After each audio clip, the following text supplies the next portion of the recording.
Oklahoma was hit hard by 25 different tornadoes last Saturday night.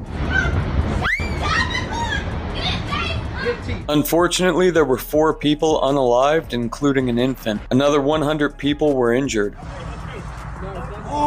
Holdenville, Marietta, and Sulphur seem to have been hit the hardest, with Holdenville and Sulphur both being hit by EF3s and Marietta being hit by an EF4. Property damage was massive, including a Dollar Tree fulfillment center that was totally destroyed. Subscribe for more short news.